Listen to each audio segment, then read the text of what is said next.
Praise the lord. హల్లెలూయా. లూకాసు వార్త 13వ అధ్యాయం 22వ లేఖనం నుండి 25వ లేఖనం మనం చదువుకున్నాం. మళ్ళీ ఒకసారి చదువుతాను, దయచేసి వినండి. ఆయన యెరూషలేమునకు ప్రయాణమైపోవచ్చు, బోధించుచు పట్టణములలోనూ గ్రామములలోనూ సంచారము చేయుచుండెను. యేసు ప్రభు ఆయన యెరూషలేములో గ్రామాలల్లా పట్టణాలల్లా ఆయన ప్రయాణం చేసుకుంటూ దేవుని వాక్యాన్ని బోధించడము ప్రారంభిస్తున్నాడు, నిజమును ప్రకటించడము ప్రారంభిస్తున్నాడు. దేవునికి స్తోత్రం. హల్లెలూయా. ఆయన ఈ విధంగా సంచారం చేస్తూ ప్రయాణం చేస్తూ ఆయన బోధించుకుంటూ వెళుతున్న క్రమంలో ఒక ఆయన వచ్చి ఆయనను ఒక ప్రశ్న అడిగాడు యేసు ప్రభును. ఏమన్నాడంటే, ప్రభువా, రక్షణ పొందువారు కొద్దిమందేనా? రక్షణ పొందువారు కొద్దిమందేనా, లేదంటే ఎవరు రక్షణ పొందుతారు ప్రభా అంటే మనం ఇక్కడ గమనించాలి. యేసు ప్రభు ఆయన వాక్యం ప్రకటిస్తున్నప్పుడు 3 ఈడ్పులు ప్రవక్త బ్రదర్ బ్రానమ్ అంటాడు. యేసు ప్రభు యొక్క పరిచర్య 3 పూల్స్, 3 ఈడుపుల ద్వారా ఆయన పరిచర్య జరిగింది ఈ లోకంలో. మొదటి పరిచర్య ఆయనది స్వస్థతలు, అద్భుతాలు, మహత్కార్యములు. ఈ స్వస్థతలు, ఈ అద్భుతములు ఎందుకు ఆయన చేశాడనంటే ప్రజలకు అటెన్షన్ ఆయన వైపు తిప్పుకోవడానికి, ఆయన ద్వారా ఆయన వైపు ఆకర్షించడానికి, ఆయన చెప్పే వాక్యంను వినడానికి వాళ్ళు, సత్యాన్ని వినడానికి వాళ్ళు. కాబట్టి ఈ అద్భుతాలు, మహత్కార్యములు, సూచక్రియలు చేశాడు. అనేక మంది దయ్యాలను వెళ్ళగొట్టాడు, చనిపోయిన వాళ్ళని లేపాడు, కుష్ఠరోగులను బాగు చేశాడు, కళ్ళు లేని వారికి కళ్ళనిచ్చాడు. చెప్పలేం ఆయన చేసిన అద్భుతాలు, మహత్కారాలు, సూచక్రియలు. చాలా గొప్ప క్రియలు చేశాడు. ఎందుకనంటే మెస్సియా ఈ లోకమునకు వచ్చి ఏ క్రియలైతే చేస్తాడో ఆ క్రియలన్నీ చేయడం ప్రారంభించాడు. ఆయన ఆ క్రియలన్నీ చేసి ఇశ్రాయేలు ప్రజల యొక్క అటెన్షన్ను, వారి యొక్క మనసును, వారి యొక్క హృదయములను, వారి యొక్క ఆలోచన విధానమును ఆయన వైపు తిప్పుకున్నాడు ఆయన. ఇది ఆయన చేసిన మొదటి పరిచర్య. ఇక రెండవ పరిచర్య అంటే రెండవ ఈడుపు ఏంటంటే హృదయ రహస్యాలు బయలుపరచడం. ఆయన ఎద్దుకు వచ్చినప్పుడు అతని జీవితం ఎలాంటి జీవితమో, అతని బ్రతుకు ఎలాంటిది, విధంగా జీవించాడు, గతించిన జీవితంను చెప్పేవాడు, ఆయన తండ్రి ఎవరో చెప్పేవాడు, ఆయన ఏ గ్రామం చెప్పేవాడు, ఏ స్థలమో చెప్పేవాడు. హృదయ రహస్యాలు బయలుపరిచాడు. ఇది second pull, second pull, third pull. ఈడుపు ఏంటంటే ఆయనది వాక్యమును ప్రకటించడం. మొదటి ఈడుపులో అద్భుతాలు, మహత్కాలు చేసే సమయంలో ఆయన ఎద్దకు తండోపతండలుగా ప్రజలు వచ్చారు, విస్తారమైన ప్రజలు వచ్చారు. ఎందుకంటే ఎక్కడైనా అద్భుతాలు జరుగుతున్నాయి, ఎక్కడైనా రోగులు బాగవుతున్నారు అని అంటే ఏం ఆలోచన చేయకుండా అక్కడికి వెళ్ళిపోతూ ఉంటారు ప్రజలు. వెళ్ళిపోయి జరిగే కొంతమంది ఈయన చేసే అద్భుతాలను చూడడానికి వెళ్ళారు, ఈయన చేసే మహత్కారాలు చూడడానికి వెళ్ళారు. కొంతమంది దేవుడు మానవ రూపం ధరించుకొని వచ్చిన దేవుడు అని కొంతమంది చూడడానికి వెళ్ళారు. కొంతమంది నిజమైన భక్తితోటి వెళ్ళారు. చాలామంది, అనేక మంది ప్రజలు ఒక్కొక్కరు ఒక్కొక్క ఆలోచన చేత, ఒక్కొక్కరు ఒక్కొక్క ఉద్దేశం చేత, ఒక్కొక్కరు ఒక్కొక్క తలంపుల చేత వారు మొదటి ఈడుపులో యేసు ప్రభు దగ్గర రావడం ప్రారంభించారు. దానికి మేము హల్లెలూయా. ఇక ఈ రెండవ ఈడుపులో అనగా సెకండ్ పూల్లో హృదయ రహస్యాలు బయలుపరుస్తూ ఉంటే ప్రజలు తగ్గిపోవడము ప్రారంభించారు. ప్రజలు ఏమయ్యారంటే వాళ్ళు తగ్గిపోవడం ప్రారంభించారు. ఎందుకంటే ఆయన దగ్గరికి పోతే నేను చేసిన పాపం చెప్తాడేమో అందరి ముందు బహిరంగంగా, నేను చేసిన తప్పు చెప్తాడేమో అందరి ముందు బహిరంగంగా అని వెనక్కి తీయడం ప్రారంభించారు కొంతమంది. ఇక థర్డ్ పూల్, మూడవ ఈడుపులో వాక్యం చెప్పడం ప్రారంభించాడు ఆయన. చూడండి, మొదటి ఈడుపులో వచ్చిన ప్రజలు రెండవ ఈడుపులో లేరు, రెండవ ఈడుపులో వచ్చిన ప్రజలు మూడవ ఈడుపులో లేరు ఆయనతోటి. ఇవన్నీ గమనించారు కొంతమంది. ఆయన గ్రామాలలో, పట్టణాలలోకి వెళ్ళి సువార్తను ప్రకటిస్తూ ఉంటే, దేవుని రాజ్యాన్ని ప్రకటిస్తూ ఉంటే ఆయన వచ్చి ఏమంటున్నాడంటే, అయ్యా, రక్షణ పొందువారు కొద్దిమందేనా అని అడుగుతున్నారు. రక్షణ పొందువారు కొద్దిమందేనా? మరి మీరు చెప్పే వాక్యం వినటం వల్ల, మీరు చెప్పే మాట వినటం వల్ల ఎవరు రక్షణ పొందుతారు వీళ్ళు అని ఆయన అడిగారు. యేసు ప్రభుని అడుగుతున్నాడు. ఆయన వచ్చి యేసయ్యను అడుగుతున్నారు. ఆయన వారిని చూసి ఇరుకు ద్వారమున ప్రవేశింప పోరాడుడి. ఏ మార్గంలో వెళ్ళాలంటే ఒక విశ్వాసి ఇరుకు మార్గంలో వెళ్ళాలి. ఆ ప్రవేశం పొందడానికి పోరాటం చేయమంటున్నాడు ఆయన. హల్లెలూయా, హల్లెలూయా. అంటే ఈరోజు ప్రియ సోదరి సోదరుడా, నువ్వు పరలోక రాజ్యం పోతావు అని అంటే నువ్వు ఆషామాషి జీవితం జీవిస్తే నువ్వు పరలోక రాజ్యాన్ని పోలేవు. నేను ఇష్టం ఉన్నట్టు జీవిస్తా, నేను నా ఇష్టం ఉన్నట్టుగా బతుకుతా, నేను నా ఇష్టం ఉన్నట్టుగా మాట్లాడతా, నాకు ఏ భయం లేదు, ఏ భక్తి లేదు అనే విధంగా కనుక నువ్వు జీవిస్తే మరి పరలోక రాజ్యానికి ఏడబోతావు? నువ్వు ఎలా వెళ్తావు నువ్వు పరలోక రాజ్యానికి? ఎవరితో దేవుడు మాట్లాడుతున్నాడు? ఆయన తన యందు విశ్వాసం ఇచ్చిన ఇశ్రాయేలుతోనే మాట్లాడుతున్నాడు. ఆయన కొద్దిమంది అయినా ఇంతమంది వెళుతారయ్యా రక్షించబడడానికి? వాళ్ళ సందేహం వచ్చేసింది. అద్భుతాలు చేసినప్పుడు చాలా కోటాను వందల వేల మంది వచ్చారు. ఎప్పుడైతే రుద్రాసాలు భయపరుస్తున్నారో తగ్గిపోయారు. తర్వాత వాక్యముగా చెప్తున్నాడు. మరి ఈ మాటలు ఏ మాటలు ఇవి? ఎవరు రక్షణ పొందాలి? ఎవరు పరలోక రాజ్యాన్ని పోతారు? ఎవరు నిత్యజీవానికి పోతారు? ఎవరు ఆయన ఉండే స్థలంలోకి మహిమలోకి వెళుతారు అనే సందేహం వచ్చి వాళ్ళు యేసు ప్రభుని అడుగుతున్నారు. కొద్దిమందే నా ప్రభా రక్షణ పొందేవాళ్ళు. ఈరోజు చాలామంది క్రైస్తవులు అనుకుంటారేమంటే క్రైస్తవ జీవితం అంటే ఆషామాషి, అల్లాటప్ప జీవితం, ఆటపాటలతో ఉన్న జీవితం అది. చాలామంది ఆ విధమైన ఆలోచనలు కలిగి, ఆ విధమైన ఉద్దేశములు కలిగి, ఆ విధమైన తలంపులు కలిగి జీవిస్తున్నారు. ఒక ఆదివారం వస్తే చర్చికి పోతే చాలు, మాకు చర్చి రిజిస్టర్లో మా పేరు ఉంటే చాలు. కొంతమంది అయితే మేము చర్చి పోకున్నా పర్వాలేదు, అమాసకో పుణ్యానికో పోతాం, మేము 6 నెలలకో సంవత్సరానికో మాకు బుద్ధి పెట్టినప్పుడు చర్చిలో పోయేటోళ్ళు కూడా ఉంటారు క్రైస్తవులు. కానీ ఇక్కడ యేసు ప్రభు ఏమంటుండంటే ఇరుకు మార్గమున ప్రవేశింప పోరాడుడి అంటున్నాడు. ఆయన మార్గం అట ఇరుకు మార్గం. ఆ మార్గంలో ప్రవేశించడానికి నువ్వు పోరాటం చేయాలి. నువ్వు అనేకులు వస్తారు కానీ అది వారి వలన కాదన్నాడు యేసయ్య. అది వారి వలన కాదు.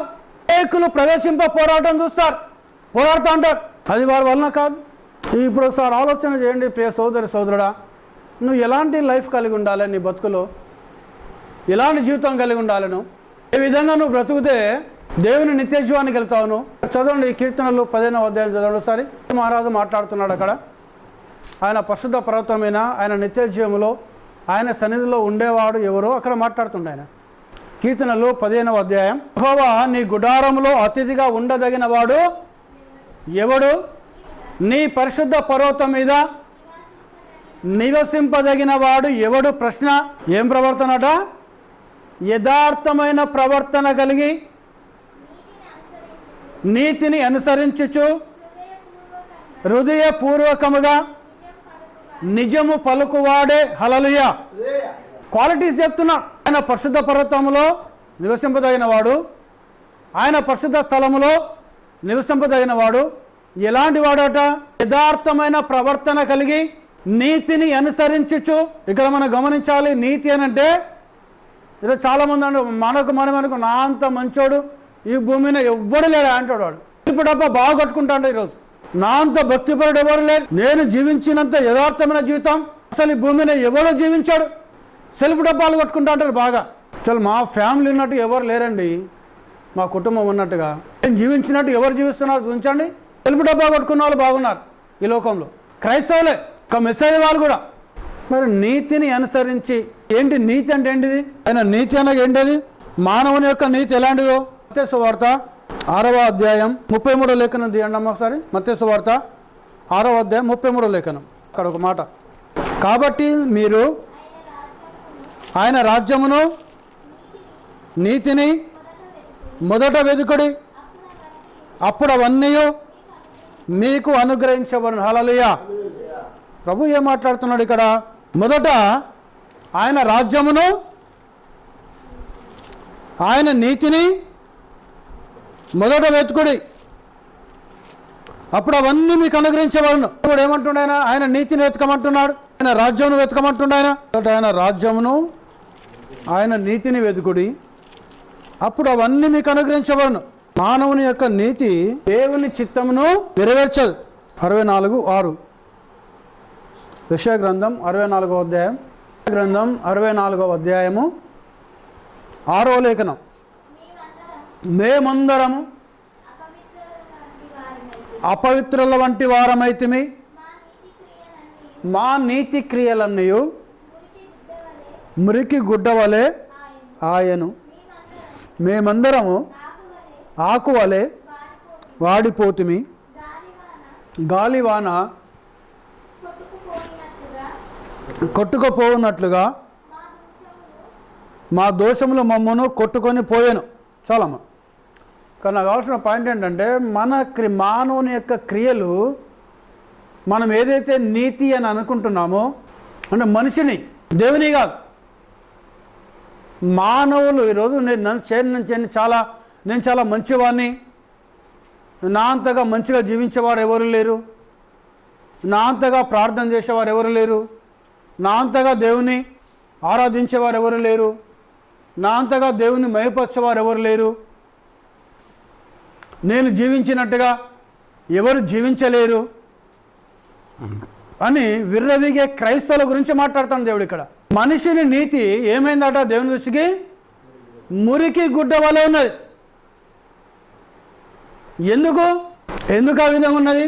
తనలో దేవుని యొక్క వాక్యం లేదు కాబట్టి. అందుకే అక్కడ యేసు ప్రభు మొదట నా నీతిని, నా రాజ్యమును వెతకండి అన్నాడు ఆయన. హల్లెలూయా, హల్లెలూయా. ఈరోజు నువ్వు క్రైస్తవువు అయితే, నువ్వు దేవుని కుమారుడు, దేవుని బిడ్డవైతే, ప్రియ సోదరుడు రక్షించబడాలనంటే, నువ్వు నిత్యజీవం పోవాలి అని అనుకుంటే, నువ్వు పరలోక రాజ్యం వెళ్ళాలి అని అనుకుంటే, ఆయన ఏమంటుండ? ఆయన నీతిని, ఆయన రాజ్యాన్ని వెతికి, ఇంకేమంటుండ? ఆయన యథార్థమైన ప్రవర్తన కలిగి నీతిని అనుసరించుచు హృదయపూర్వకముగా నిజము పలుకువాడు. కీర్తనకారుడు దావీదు మహారాజు అంటున్నాడు 15వ అధ్యాయం, వాడు నాలుకతో కొండములాడడు, తన చెలికానికి కీడు చేయడు, తన పొరుగువాని మీద నిందమోపడు, అతని దృష్టికి నీచుడు అసహ్యుడు, అతడు యెహోవా యందు భయభక్తులు గల వారిని సన్మానించును. హల్లెలూయా, హల్లెలూయా. ఈ యొక్క క్యారెక్టర్స్ చెప్తున్నాడు. దేవుని యందు ఎవరైతే భయభక్తులు కలిగి ఉంటారో వారిని సన్మానిస్తాడు. ఏమేమి క్వాలిటీ చెప్పిండాము అక్కడ? అట్టివాడు నాలుకతో కొండములాడడు, తన చెలికానికి కీడు చేయడు. నిత్యజీవం వెళ్ళాలనుకుంటే ప్రియ సోదరుడా, ఇక్కడ దావీదు మహారాజు మాట్లాడుతున్నాడు. ఏమంటున్నాడైనా? అట్టివాడు నాలుకతో కొండములాడడు, తన చెలికానికి కీడు చేయడు, తన పొరుగువాని మీద నిందమోపడు. హల్లెలూయా. కొండములనే మాటలు రావద్దు నీకు, చాడీలు చెప్పుడు. కొండములు అంటే ఏంటమ్మా? ఇక్కడ తీసుకుపోయి అక్కడ చెప్పుడు, అక్కడ తీసుకొచ్చి ఇక్కడ చెప్పుడు. చెప్పి ఏం చేయాలి? సాట్ల తోడు పోసి కుక్కలో కొట్టాడబెట్టాలి. అతని దృష్టికి నీచుడు అసహ్యుడు. అంటే ఎవరైతే నీచముగా జీవిస్తూ ఉంటారో, ఎవరైతే దేవునికి వ్యతిరేకంగా జీవిస్తూ ఉంటారో అలాంటి వాళ్ళతో సాహసం చేయడైనా, అలాంటి క్రియలను అసహించుకుంటాడు. అంటే మనుషులను అసహించుకోవడం కాదు అక్కడ. వారు చేసే క్రియలను ఎవరైతే దేవునందు భయభక్తులు కలిగి ఉంటాడో, యథార్థమైన ప్రవర్తన కలిగి ఉంటాడో, హృదయపూర్వకంగా నిజం పలుకుతాడో, దేవుని యొక్క నీతిని అనుసరించి జీవిస్తూ ఉంటాడో, ఇలాంటి వ్యక్తి ఏం చేస్తాడట? ఏ క్రియలైతే పాపపు క్రియలైతే ఉన్నాయో, ఏ క్రియలైతే దేవునికి వ్యతిరేకమైన క్రియలు ఉన్నాయో, ఏ క్రియలైతే అసహ్యమైన క్రియలు ఉన్నాయో వాటిని అసహించుకుంటాడు. ఆయన చేయడు. అందుకే ఒక ఆయన వచ్చి ఏమంటుండు? రక్షణ పొందువారు కొద్దిమందేనా ప్రభా అని అడుగుతాడు. ఆయన ఎవరు రక్షించబడతారు ప్రభా అంటే యేసు ప్రభు. ఇంకొకసారి ఆలోచన చేయండి ప్రియ సోదరుడా, యేసు ప్రభు చెప్పే మాటలు ఎలా ఉన్నాయని ఆయన చెప్పే వాక్యం. స్వస్థతలు తెచ్చేటప్పుడు చాలామంది కోటాను కోట్ల వందల మంది, వేల మంది వచ్చారు. హృదయరాశాలు బయలుపరుస్తూ ఉంటే రావడం మానేశారు. నా దగ్గర పోతే ఎక్కడ నేను పాపం చేశాను, నా పాపం చెప్తాడు. అక్కడ నేను ఎక్కడ వ్యభిచారం చేస్తున్నది చెప్తాడు, నేను ఎక్కడ దొంగతనం చేస్తున్నది చెప్తాడు, నేను ఎక్కడ మోసం చేస్తున్నది చెప్తాడు, నేను ఎక్కడ తాగినది చెప్తాడు, నేను ఎక్కడ చెడు చేస్తున్నది చెప్తాడు ఆయన. కాబట్టి ఆయన ముందుకు పోను నేను అని ఆ విధంగా ఆయన యుద్ధకు రావడం కొంతమంది మానేశారు, చాలామంది మానేశారు. యేసయ్య దగ్గర రావడం. ఇక చివరి పరిచయం ఏంటన్నా వాక్యంగా చెప్పడం. అది చెప్పేసరికి ఆయనతో ఉన్న 70 మంది శిష్యులు కూడా వదిలేసిపోయారు ఆయనను. ఎవరిని? యేసు ప్రభును. దేవునికి స్తోత్రం. హల్లెలూయా, హల్లెలూయా. యేసు ప్రభును వదిలేసిపోయారు. మొదటి ఏడుపు స్వస్థతలు, రెండవ ఏడుపు హృదయరాశాలు బయలుపరచడము, మూడవ ఏడుపు వాక్యంగా చెప్పడం. ఈరోజు గమనించండి, ఏ చర్చిలో అయితే వాక్యము చెప్తా ఉంటారో, ఎక్కడైతే సత్యంను బోధిస్తూ ఉంటారో వాళ్ళను ప్రజలు ద్వేషిస్తారు. వాళ్ళని అక్కడికి చాలామంది రారు, ఆ స్థలంలోకి చాలామంది రారు. కారణం ఏంటంటే అక్కడ ఎప్పుడు చూడు ఆయన వాక్యం ఏంటంటే కంసాలి వాణి సుత్తె వంటిది యేసయ్య వాక్యం. హల్లెలూయా. ఒక చిన్న బంగారపు ముద్దను తీసుకొని ఒక మంచి ఆభరణం చేయాలనంటే ఆ బంగారం ఏం చేస్తాడు కంసాలి వాడు? గోల్డ్ స్మిత్ ఏం చేస్తాడండి? దాన్ని ఫస్ట్ పుట్టం వేస్తాడు, అంటే నిప్పులో కాలుస్తాడు దాన్ని. అవునా కదా? మంట పెడతా ఉంటాడు, దాని కింద మరుగుతూ ఉంటుంది బంగారం. మరిగిన తర్వాత దాన్ని వడబోస్తే అందులో ఉన్న మురికంతా పోతుంది. ఇక నగగా చేయాలి, దాన్ని ఒక ఆర్నమెంట్గా చేయాలంటే ఏం చేస్తాడు? చిన్న సుత్తి తీసుకొని బంగారమును కొట్టడము ప్రారంభిస్తూ ఉంటాడు ఆయన. ప్రవక్త బ్రదర్ బ్రానం అంటాడు, ఎప్పటి వరకు ఆ బంగారంను కొడతాడు ఆయన అంటే ఆ కంసాలి వాడు చూస్తే బంగారంలో తన ప్రతిబింబము కనిపించాలంట. హల్లెలూయా, హల్లెలూయా. ఎప్పుడైతే ఆ కంసాలి వాడు ఆ బంగారం కొడతా ఉంటే తన ప్రతిబింబం కనబడుతుందో, కనబడిన తర్వాత అప్పుడు దాన్ని తీసి ఒక ఆభరణముగా తయారు చేస్తే ఆ ఆభరణం తీసుకొని ఒక స్త్రీ ధరించుకుంటే అప్పుడు ఏం చేస్తుంది? అందరూ వచ్చి చూస్తూ ఉంటారు దాన్ని. ఒక క్రైస్తవుని కూడా దేవుడు సంఘములో పెట్టి, ఎక్కడ పెడతాడు ఆయన? సంఘములో పెట్టి వాక్యం అనే సుత్తితో కొట్టడం ప్రారంభిస్తూ ఉంటాడు. ఎందుకు వాక్యం అనే సుత్తితో కొట్టడం ప్రారంభిస్తాడు నిన్నంటే నీలో ఉన్న చెడు మొత్తం పోవాలి. ఎప్పటిదాకా కొడతాడు ఆయన అంటే నిన్ను చూస్తే ఆయన రూపం కనిపించాలి నీ లోపల. హల్లెలూయా, హల్లెలూయా. నిన్ను చూసుకున్నప్పుడు ఆయన ప్రతిబింబం కనిపించాలి. ఏం కనిపించాలి? నువ్వు చూస్తే ఆయన ప్రతిబింబం ఏమైనది? ఈరోజు యేసయ్య యొక్క శరీరధారే లేడాయన, ఆయన వాక్యంలో ఉన్నాడు ఆయన. కాబట్టి నీలో ఏముండాలి? దేవుని యొక్క వాక్యం ఉండాలి నీ లోపల. దేవునికి స్తోత్రం. హల్లెలూయా. దేవుని యొక్క వాక్యం నీలో కనబడేంత వరకు కూడా నీవు ఆయన విత్తనం అయితే, గురుగును కొట్టాడు దేవుడు. అర్థమైందా అండి? గురుగులను కొట్టినా వండుకొని తినలేరు, వాటిని తింటారా? గురుగులను తినలేరు. గోధుమలను మాత్రమే కొట్టులోకి చేర్చుకుంటారు. దేవునికి స్తోత్రం. హల్లెలూయా. నువ్వు గోధుమ విత్తనం, ఆయన దృష్టిలో నువ్వు గోధుమ విత్తనం అయితే, జగత్తు పునాది వేయబడక మునిపే నువ్వు యేసు క్రీస్తులో కుమార్తె అయితే, సంఘంలో నిన్ను పెట్టి ఒక బంగారంను ఏ విధంగా అయితే అగ్నితో కాలుస్తూ ఉంటాడో ఆయన, వాక్యముతో నిన్ను మరగబెడతా ఉంటాడు ఆయన. ప్రజలకు ఇష్టం ఉండదు. ఎప్పుడు సేవకు నిలబడి వాక్యం చెప్తే మమ్మల్ని సంతోషపెట్టే మాటలు ఎప్పుడు రావు, మమ్మల్ని ఆనందపరిచే మాటలు ఎప్పుడు రావు, మమ్మల్ని నవ్విపించే మాటలు ఎప్పుడు రావు. ఎప్పుడు మా పాస్టర్ జోకులు వేయడు, కథలు చెప్పడు. కథలు చెప్పే వాళ్ళ దగ్గరికి మస్తు మంది పోతారు, చాలామంది వెళ్తారు. పిట్ట కథలు చెప్పేవారి దగ్గరికి చాలామంది వెళ్తారు, నవ్విచ్చే వారి దగ్గరికి చాలా. మీరు ఒకసారి గమనించండి, జోకులు చేసేవాని చుట్టూ చాలామంది ఉంటారు. సహజ లోకరీత్యం మనం చూసుకున్నా వాడు జోక్ చేస్తున్నట్టు వాడు వేసే జోకులో పోయి పడి నవ్వుతా ఉంటారు. వాళ్ళ చుట్టూ ఎప్పటికుంటా ఉంటారు ప్రజలు. అరే నువ్వు తప్పు చేస్తున్నారా బాబా, అట్లా జయగ్రా బాబా మన దగ్గర ఇవ్వడం పోతాడా? ఎవడు మన దగ్గరికి, ఎవరు అక్కడికి. అందుకే ఆయన అద్భుతాలు చేస్తున్నప్పుడు చాలామంది వచ్చారు. హృదయరాశాలు బయలుపరుస్తా అంటే చాలామంది వెళ్ళిపోయారు. సత్యంగా చెప్తే ఎవరు లేరు. కొందరు వచ్చి అడుగుతున్న, ప్రభా అసలు ఏంది నువ్వు చెప్పే వాక్యము? నువ్వు మెస్సియా అని అనుకున్నాం మేము, మాకు రోమా ప్రభుత్వంలోకి మాకు విడుదల కలుగజేస్తాం అనుకున్నాము. మరి ఎవరు రక్షణ పొందుతారు ప్రభా? రక్షణ పొందువారు కొద్దిమందేనా అని వచ్చి ఆయన ప్రశ్నిస్తున్నారు. ఆయన యేసు ప్రభును ఏమంటున్నాయన? ఇరుకు మార్గమున ప్రవేశించ పోరాడుడి అనేకులు ప్రయత్నం చేస్తారు కానీ అది వారి ద్వారా కాదు. హల్లెలూయా, హల్లెలూయా.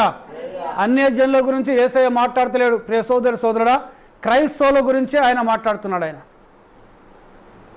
ఈ బైబిల్ ఎవరికనగా క్రైస్తవులకు మాత్రమే బైబిల్. యేసు ప్రభు నమ్మిన వాళ్ళకే బైబిల్. అది దేవుని యొక్క వాక్యం. నమ్మని వాళ్ళ గురించి ఆయన మాట్లాడతలేడు. ఆయన ఇక్కడ దావీదు ఏం చెప్తున్నాడు? ఇక్కడ కొన్ని క్వాలిటీస్ చెప్తుండే ఆయన పరిశుద్ధ పర్వతంలో ఎవరు నివసిస్తారు, ఆయన పరిశుద్ధ స్థలంలో ఎవరు నివసింపగలరు అంటే కొన్ని లక్షణాలు చెప్తున్నాడు దావీదు మహారాజు. యెషయా ఏమంటున్నాడు? ఇలా నేను అనుకోవచ్చు నేను చాలా నీతిమంతుని, నేను చాలా మంచోనని, నా గురించి నేను డబ్బాలు కొట్టుకున్నాను అనుకోండి, వినటోడు అసహించుకుంటాడు. వాడు అరే వీడు ఏంద్రా సెల్ఫ్ డబ్బా కొట్టుకుంటాడు వీడు అనుకుంటాడు. అందుకే మానవుని యొక్క నీతి దేవుని దృష్టికి మురికి గుడ్డ లాంటిదట. మరి ఎవరి నీతి కావాలి ఈరోజు మనకు? దేవుని యొక్క నీతి కావాలి. హల్లెలూయా. ఎక్కడుంది ఆయన నీతి? వాక్యంలో ఉన్నది. దృష్టికి నీచుడు అసహ్యుడు అనగా దేవునికి వ్యతిరేకమైన కార్యములు చేసే వాళ్ళతో సహవాసము చేయడాయన. ఎవరు చేయరు? ఆయన పరిశుద్ధ పర్వతంలో నివసింపాలి అని అనుకునేవాడు. దేవుని యొక్క సన్నిధిలో దేవుని యొక్క రాజ్యంలో నువ్వు ఉండాలని ఆశపడితే ఇక్కడ దావీదు మహారాజు కొన్ని క్వాలిటీస్ పెట్టిండు ఆయన. ఇంకా నువ్వు రక్షించబడాలి అని అనుకుంటే, నువ్వు రక్షణ భాగ్యం నీకు కావాలి అని అనుకుంటే, తన దృష్టికి నీచుడు అసహ్యుడు, అతడు యెహోవా యందు భయభక్తులు గల వారిని సన్మానించును. ఎవరిని హానర్ చేస్తాడట ఆయన? ఎవరైతే దేవునందు భయభక్తులు కలిగి ఉంటారో వారిని సన్మానిస్తాడు, హానర్ చేస్తాడు వారిని. చూడండి, బైబిల్ చెప్తుంది ఎవరండి వాళ్ళు? సువార్త ప్రకటించు వారి పాదములు ఎంతో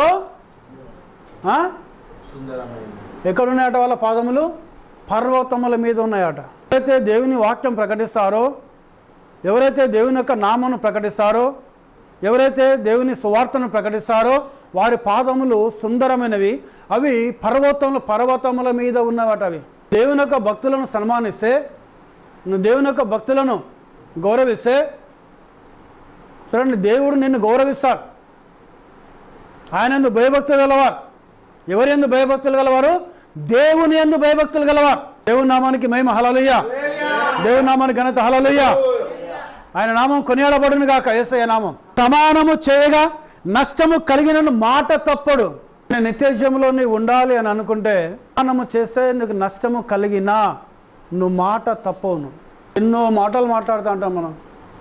మేము అది చేస్తామన్నా, ఇది చేస్తామన్నా, ఇది చేస్తామన్నా, అది చేస్తాం పాస్టర్ గారు, ఇది చేస్తాం పాస్టర్ గారు అని ఎన్నో చెప్తా ఉంటాం. కానీ ఏది చేయం మనం. ఎట్లా వెళ్తావు నువ్వు నిత్యజీవంలోకి? పరిశుద్ధ పర్వతం ఎలా ఉంటావు నువ్వు? ఏ విధంగా రక్షించబడతావు నువ్వు? నీకు నష్టం జరిగినా మాట తప్పదు. దేవుని కుమారుడు, దేవుని కుమార్తెవైతే దేవునికి స్తోత్రం, హల్లెలూయా. కానీ ఈరోజు క్రైస్తవులు ఉన్నారా అలాంటి వాళ్ళు? చాలా లైట్గా తీసుకుంటారు, ఈజీగా తీసుకుంటారు దాన్ని. నువ్వు ఈజీగా తీసుకొని ఒక దైవ సేవకునితో మాట వాగ్దానం చేసి నువ్వు అది చెయ్యకుంటున్నావంటే ప్రియ సోదరుడా, శాపం నీ వెంట ఉంటుంది. మాట తప్పదు నువ్వు. ఇది నాది కాదు వాక్యం, ఇది 15వ కీర్తన 15వ అధ్యాయం. నా ద్రవ్యము వడ్డీకి ఇయ్యాడు, వడ్డీకి ఇయ్యను. దేవుని స్తోత్రం, హల్లెలూయా. వడ్డీ వ్యాపారం చేయను. నిరపరాధిని చెరుపటకే లంచము పుచ్చుకున్నాడు, లంచం. హల్లెలూయా. గవర్నమెంట్ ఉద్యోగాలు చేస్తారు క్రైస్తవులు, అవునా అండి? చేసేవాళ్ళు ఉన్నారా లేరా? ఉన్నారా లేరా? హై లెవెల్ క్యాడర్ ఉన్న వాళ్ళని చూడండి.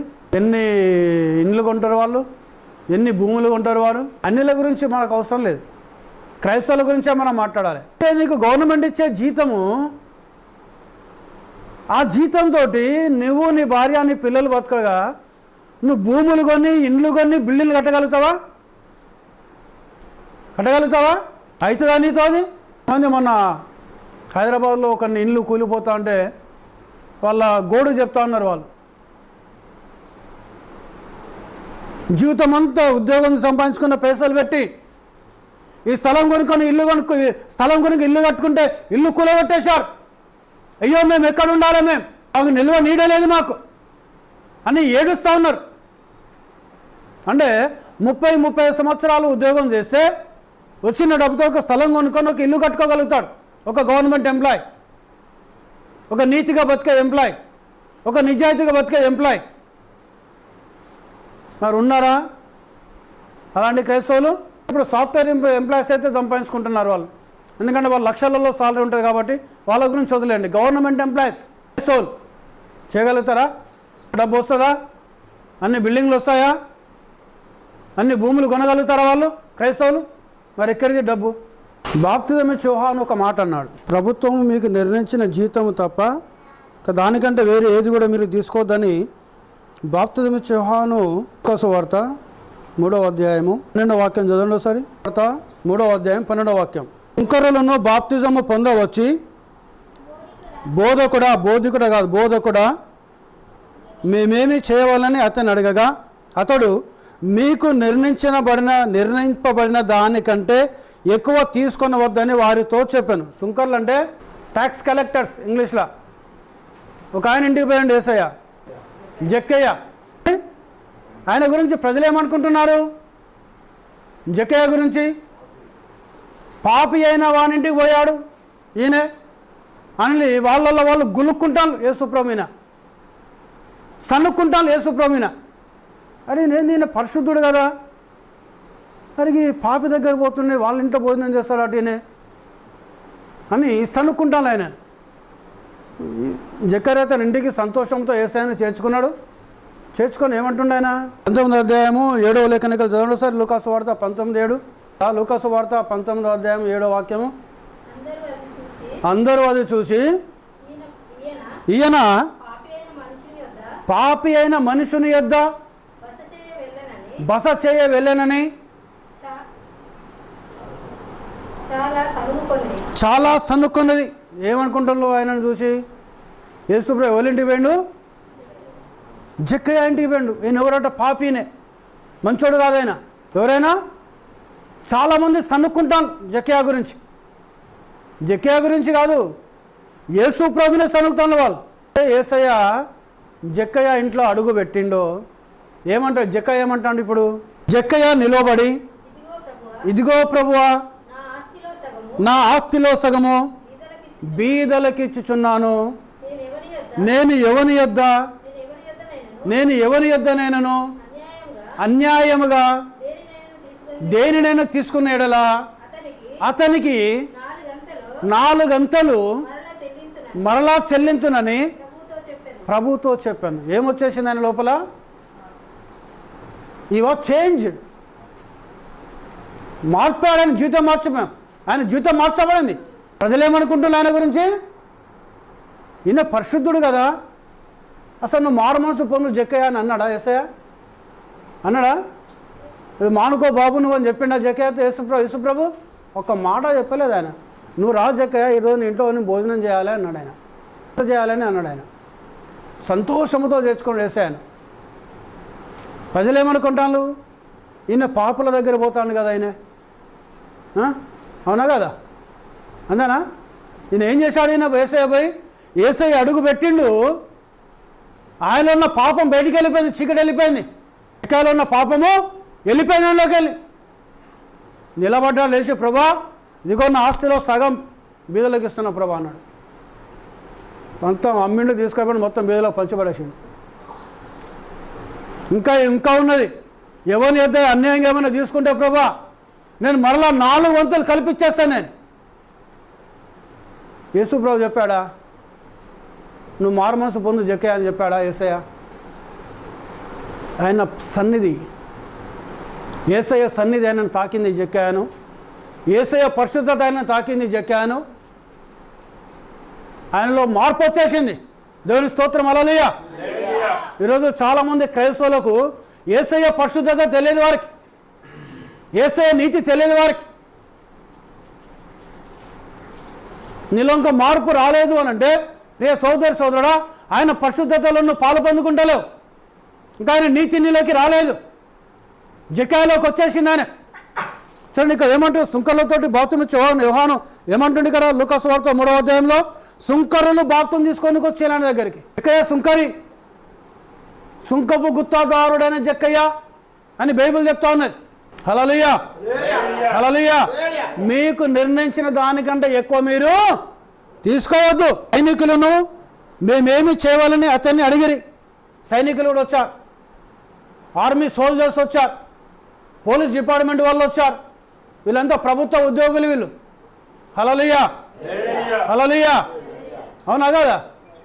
సైనికులు కూడా వచ్చారు. వచ్చి మేమేమి చేయాలని ఆయన అందుకు అతడు ఎవరిని బాధ పెట్టకయో ఎవరి మీద అపనింద వేయకయో మీ జీవితములతో తృప్తిపడి ఉండుడని వారితో చెప్పాను. ఎవరిని బాధ పెట్టద్దు మీరు, ఎవరి మీద అపనిందలు వేయద్దు మీరు, అన్నా కదా? మీకు గవర్నమెంట్ ఏ జీతం అయితే ఇస్తుందో దానితో తృప్తిగా ఉండండి మీరు అంటుండ ఆయన. మరి క్రైస్తవ గవర్నమెంట్ ఎంప్లాయీస్ ఎవడన్నా ఉన్నాడా? భూతద్దం ఎట్టి వెతికినా మన భారతదేశంలో ఒక్కడు దొరకడు. దొరుకుతాడు ఎవడన్నా? దొరుకుతాడా అండి? ఎవరు దొరకడు. భూతద్దం పెట్టి ఎతికినా లంచాలతో సంపాదించుకొని దేవుడు మమ్మల్ని దీవించాడు, దేవానికి స్తోత్రం అని అంటారు. యేసయ్యా నీకు వందనాలు తండ్రి అని దేవుని స్తుతిస్తా అంటారు. దేవుడు దీవిస్తేనే కదా మాకు ఇది వచ్చింది. మరి దావీదు తప్పు రాసిండా? ఆయన పొరపాటు రాశాడా దావీదేమన్నా? కీర్తన 15వ అధ్యాయంలో ఆయన రాసింది తప్ప? లంచాలు తీసుకోవద్దని చెప్తున్నాడు ఆయన. హల్లెలూయా హల్లెలూయా. మరి దానికి అరే తీసుకోవద్దు అని అంటే మళ్ళీ కొత్త నిబంధనలో తీసుకోమని చెప్పాను ఎక్కడన్నా? లేదు కదా. ఇప్పుడు చదవండి, జకర్యా గురించి యేసుప్రభు మాట్లాడుతున్నాడు. 7వ వాక్యం 9వ వాక్యం చదవండి, 19వ అధ్యాయం లూకా సువార్త. అప్పుడు యేసయ్య ఏమంటుండు? ఇతడును అబ్రహాము సంతానమే. హల్లెలూయా చదవండి, 9వ వాక్యం చదవండి, లూకా సువార్త 19:8-9 చదవండి. అందుకు యేసు ఇతడును అబ్రహాము కుమారుడే, ఎందుకనగా నేడు ఈ ఇంటికి రక్షణ వచ్చి ఉన్నది. హల్లెలూయా హల్లెలూయా. ఇప్పుడు చూడండి, ఎవరు రక్షించబడుతున్నారు? జక్కయాస్ అనే వర్తమానం బ్రదర్ బ్రానం ప్రీచింగ్ చేశాడు ఆయన. అది ఇంగ్లీష్లో ఉన్న తెలుగులోకి ట్రాన్స్లేషన్ కాలేదు తెలుగులోకి. అది ఒకసారి చదవండి మీరు, ఆన్లైన్లో కూడా దొరుకుతుంది. జక్కయాస్ వర్తమానం ఉంది ఇంగ్లీష్లో, బ్రదర్ బ్రానం ప్రీచ్ చేశాడు. ఇప్పుడు ఆయన అన్నాడు ఈ ఇంటికి రక్షణ వచ్చినది, ఇతడు అబ్రహాము కుమారుడు అని. మారు మనసు వచ్చినాకన్నా రాకమునుప? పరిశుద్ధత తాకినప్పుడా తాకమునుప? మరి పరిశుద్ధత తాకితే ఆ క్రియలు ఉంటాయి. ఉన్నాయా ఎవరికన్నా క్రియలు? అవి క్రైస్తవులకు ఉన్నాయా? అవి లేవు. ఆయన ఏమడుతున్నారు? లూకా సువార్త 13వ అధ్యాయంలో రక్షణ పొందువారు కొద్దిమందే నా ప్రభువా అని అంటున్నారు. ఆయన దగ్గరికి వచ్చి రక్షణ పొందువారు కొద్దిమందే నా ప్రభువా. జక్కయ్య లాంటి మారు మనసు నీకు రాకపోతే, జక్కయ్య లాంటి మనసు నీలో లేకపోతే, దావీదు చెప్పిన కీర్తన 15వ అధ్యాయంలో ఉన్న క్వాలిటీస్ నీలో లేకపోతే నువ్వు ఎట్లా నిత్య జీవంలోకి వెళుతావు? ఎట్లా పరలోక రాజ్యంలోకి వెళుతావు? నువ్వు ఎలా రక్షించబడతావు? ప్రియ సోదరుడా, హల్లెలూయా. అందుకే క్రైస్తవ జీవితం అంటే ఇది ఒక ఆషామాషి జీవితం కాదండి. ఇంకా ఈ వర్తమానంలో సేవ చేసుడానంటే, ఈ వర్తమానాన్ని ప్రకటించడం, ఉన్నదిగా ప్రకటించడం అంటే అది కూడా ఆషామాషి జీవితం కాదు, అల్లాటపా జీవితం కాదు. అది నువ్వు ఓర్చుకోవాలి, ఎంతో త్యాగం చేయాలను. వదిలేసి వెళ్ళిపోతాను నిన్ను, ప్రజలు వదిలేసి వెళ్ళిపోతారు. నేమిన నిందలు పెడతా అంటారు, నేమిన అవమానాలు పెడతా అంటారు, నేమిన ఎవడిని మాట వినడు. ఎందుకంటే వాళ్ళకి అది ఇష్టం ఉండదు, వారికి ఇష్టం ఉండదు. కానీ పరిశుద్ధాత్మ పొందుకున్న వాడు మాత్రం జగత్తు పునాది వేయబడక మునుపు ఎవరైతే యేసయ్య విత్తనంగా ఉంటారో, యేసయ్య బీజంగా ఉంటారో వారు మాత్రమే లోబడతారు ఈ వాక్యానికి. హల్లెలూయా హల్లెలూయా. అందుకే రక్షణ పొందువారు కొద్దిమందేనా? చూడండి, మరోసారి చదవండి, లూకా సువార్త 13వ అధ్యాయం 22-24 చదవండి. లూకా సువార్త 13వ అధ్యాయం 22, 24, 23. ఆయన యెరూషలేమునకు ప్రయాణమైపోవచ్చు, బోధించుచు పట్టణములలోను గ్రామములలోను సంచారము చేయుచుండెను. ఎక్కడెక్కడ తిరుగుతుండ ఆయన? గ్రామాలలో పట్టణాలలో తిరుగుతుండ ఆయన. తిరుగుకుంటా ఏం చెప్తున్నాడు? మొదట నా నీతిని రాజ్యాన్ని వెతకమంటుండ ఆయన. హల్లెలూయా. రాజ్యాన్ని వెతకాలి, నీతిని వెతకాలి. దేవునికి మేము హల్లెలూయా. ఆ విధమైన జీవితం జీవించమంటుండ ఆయన. ఆ విధమైన వాక్యం చెప్పుకుంటూ పోతాను. మొదటి ఇడుపు, రెండవ ఇడుపు, మూడవ ఇడుపు, first pull, second pull, third pull, ఆయన పరిచర్య. 24 వాక్యాలు ఏమంటుండు? వచ్చుకోడు వచ్చి ఆయన అడతాడు. ఏమడతాడు ఆయనను? ఏం వాక్యం చెప్తుండు ఆయన? యేసయ్య రక్షణ పొందువారు కొద్దిమంది అయినా ప్రభువా. ఉన్నదా? చదువమ్మా. ఉంటే ఒకడు ప్రభువా రక్షణ పొందువారు కొద్దిమంది అయినా ప్రశ్న అని ఆయన అడిగింది. ఏం చెప్తాడు అయ్యా వాక్యమైనా? జోకులు చెప్తాడా యేసయ్య? డ్యాన్సులు వేపిస్తాడా యేసయ్య? ఓహో అని నవ్విపిస్తాడా?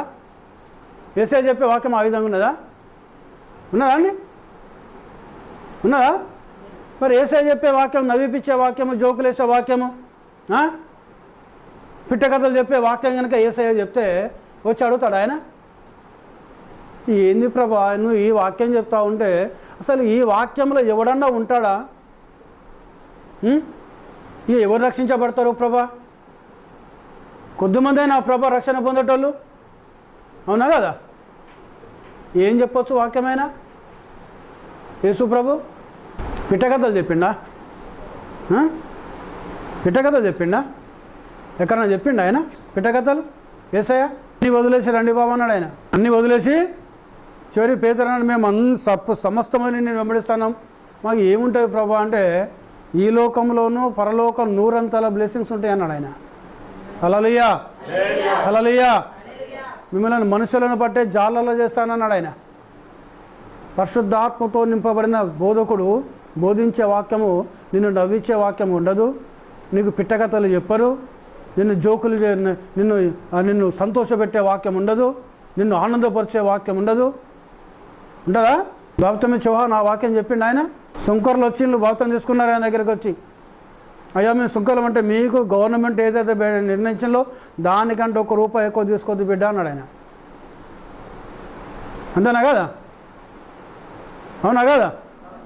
హల్లెలూయా, హల్లెలూయా. మరి ఇప్పుడు మస్తు మంది ఉన్నారు ఎంప్లాయీస్, గవర్నమెంట్ ఎంప్లాయీస్, క్రైస్తవులే ఉన్నారు. ఎవడన్నా ఈ వాక్యం ఎవడన్నా వింటాడా? ఈవెన్ మన మెసేజ్లో చాలామంది ఉన్నారు, చాలా 100, 150, 200 సంఘాలలో కూడా ఉన్నారు. ఆ సంఘాలలో నన్ను పెట్టి నిలబెడితే 6 నెలల్లో మొత్తం కాలేపోతారు వాళ్ళు. ఎవడున్నాడు అక్కడ? ఈ వాక్యం ఉంచదు అక్కడ వాళ్ళను. క్వాంటిటీ కాదు, మన క్వాలిటీ కావాలి, నాణ్యత కావాలి కదా. క్వాలిటీ అంటే నాణ్యత కదా, క్వాంటిటీ అంటే జనసంఖ్యనా. మరి ఆ జనసంఖ్యకు వచ్చిన వాళ్ళకే మస్తు పైసలు వస్తాయి, మనకం పైసలు. ఇలా మా కానుక పెట్ట చూస్తే మనం అన్ని ₹10, ₹20 ఏమున్నాయండి? ₹10, ₹20, ₹50 అవి ఉన్నాయి. ఏమున్నాయని చూస్తే ఎవరన్నా 100, 50, 500 వేసే వాళ్ళు ఉన్నారా? ఏతారా? ప్రాణాలు పోతాయి. అమ్మో 500 వేయాలి నా కానుక. డినామినేషన్ చర్చిలోకి వెళ్ళండి, అసలు ఈ మన దగ్గర పడే కానుక అసలే పెట్టి పెట్టినా కనబడదాడా. ఎగ్జాంపుల్ చెప్తున్నా నేను. కానీ దేవుని స్తోత్రం, హల్లెలూయా. మనకేం కావాలి? క్వాలిటీ కావాలి, మనకు నాణ్యత కావాలి. మనకు ఏంటిదా నాణ్యత? నువ్వు దేవుని యొక్క వాక్యంతో నింపబడాలి. నువ్వు ఎప్పుడైతే ప్రవక్త బ్రదర్ బ్రానం అంటారు నువ్వు వాక్యంతో నింపబడతావో ఆయన మధ్యాకాశంలోకి వాక్యమైన దేవుడు వస్తున్నాడు ఆయన. హల్లెలూయా. ఆదియందు వాక్యం ఉండెను, వాక్యము దేవుని యొద్దనుండెను, ఆ వాక్యము దేవుడైండెను. హల్లెలూయా.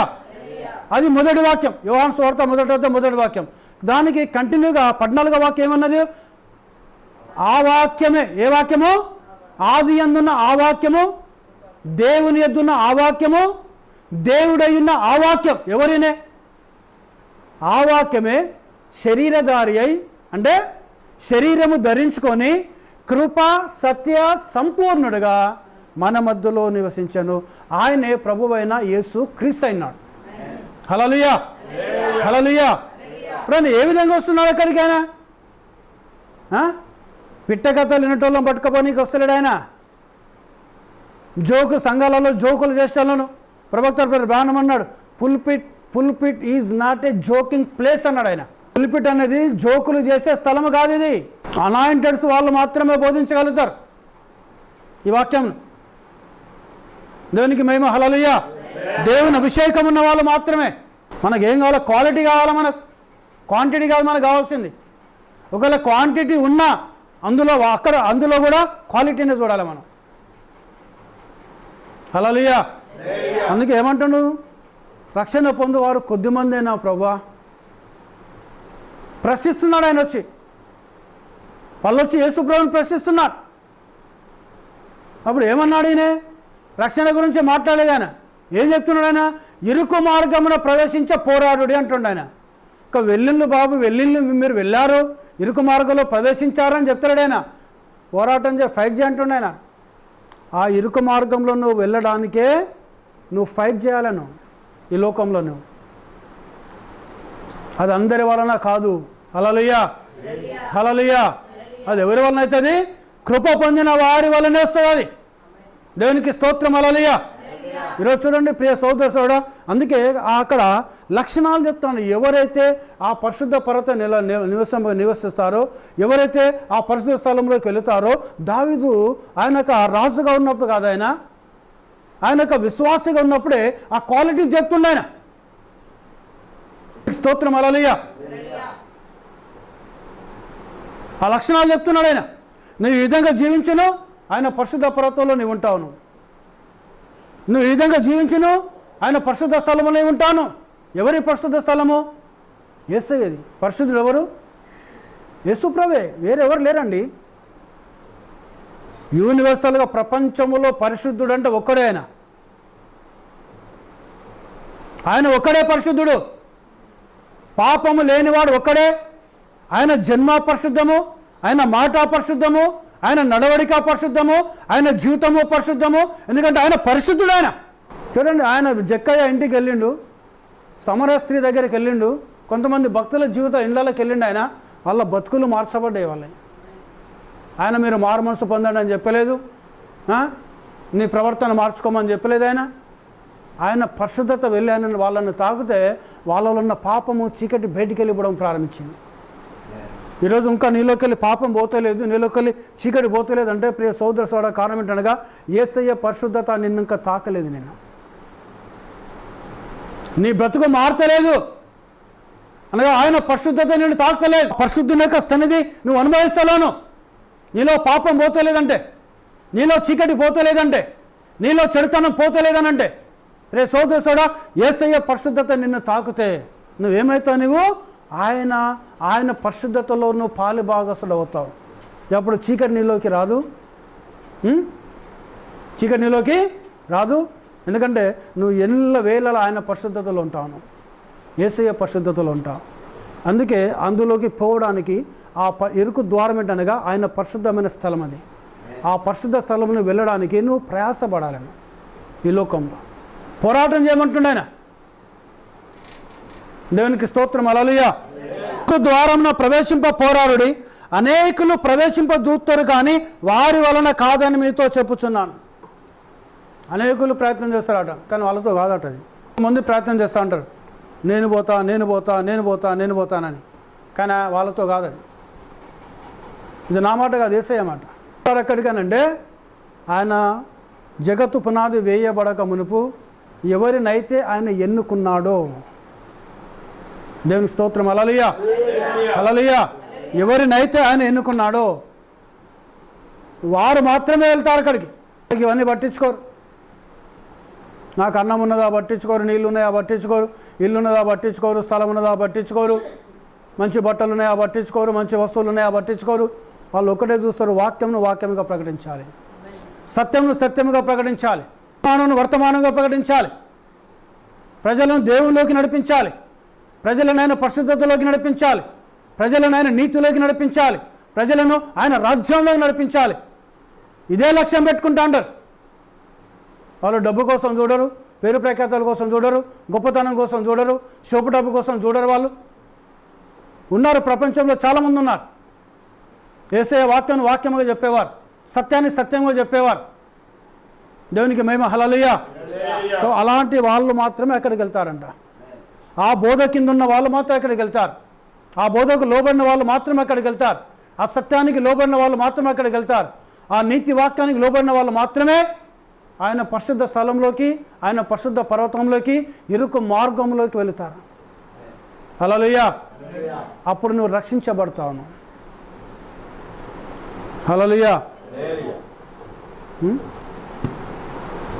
యెహోవా నామము బలమైన దుర్గము, నీతిమంతుడు అందులోకి పరిగెత్తి సురక్షితముగా ఉండును. ఆయన నామం బలమైన దుర్గం. ఎవరు వెళ్తారు అక్కడికి? నీతిమంతులు మాత్రమే వెళ్తారు. అనగా దేవుని యొక్క నీతిని నెరవేర్చే వాళ్ళు మాత్రమే, దేవుని యొక్క వాక్యం నెరవేర్చే వాళ్ళు మాత్రమే ఆ స్థలంలోకి వెళ్తారు. వెళ్ళి అక్కడ ఏం చేస్తాడో సురక్షితముగా ఉంటారు వారు. దేవునికి మహిమ కలుగును గాక. హల్లెలూయా. హల్లెలూయా. దేవుని నామానికి ఘనత కలుగును గాక. సురక్షితముగా ఉంటారు వారు. ఈరోజు మనం ఆయన నామంలోకి వెళ్ళాలి, ఆయన పరిశుద్ధతలోకి వెళ్ళాలి. ఆయన నామము పరిశుద్ధ నామం, అన్ని నామముల కంటే పైగా హెచ్చింపబడిన నామం. ఆయన నామంలో ప్రతి మోకాలు వంగుతుంది, ప్రతి నాలుక ఆయన నామమును అంగీకరిస్తుంది. దేవునికి మహిమ కలుగును గాక. ఆ నామమే ప్రభువైన యేసు క్రీస్తు అయినది. దేవుడి మాటలను దీవించి ఆస్వాదించును గాక. ప్రార్థన చేసుకుందాం.